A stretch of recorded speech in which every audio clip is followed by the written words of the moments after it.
मुख्यमंत्री एकनाथ शिंदे भाजपच्या दहशतीखाली असल्याचा गंभीर आरोप ठाकरे गटाचे खासदार संजय राऊत यांनी केला। तर शिंदेंवर भाजपचा प्रचंड दबाव असल्याची टीका ठाकरे गटाचे नेते भास्कर जाधव यांनीही केला। कल्याणमधून मुख्यमंत्री एकनाथ शिंदे यांचे पुत्र श्रीकांत शिंदे विद्यमान खासदार आहेत, मात्र शिंदेंनी अजूनही कल्याणमधून श्रीकांत शिंदे यांच्या उमेदवारीची घोषणा केलेली नाहीये। यावरून ठाकरे गटाने एकनाथ शिंदेंची कोंडी केल्याची टीका राऊतांनी केली आहे।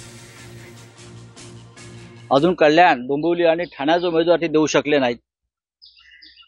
जे मुख्यमंत्री स्वतःला ठाण्याचे तारणहार म्हणतात, ठाणे जिल्ह्याचे, ते आपल्या भागातले उमेदवार अद्याप जाहीर करू शकले नाहीये।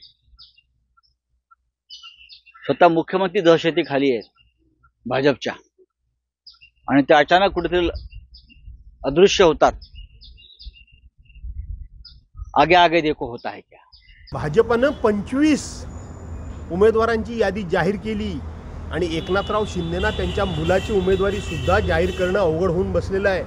भाजपनं आता सर्वे, कुठला आला सर्वे, त्यांचे उमेदवार जाहीर झाल्यानंतर यांचा सर्वे आला।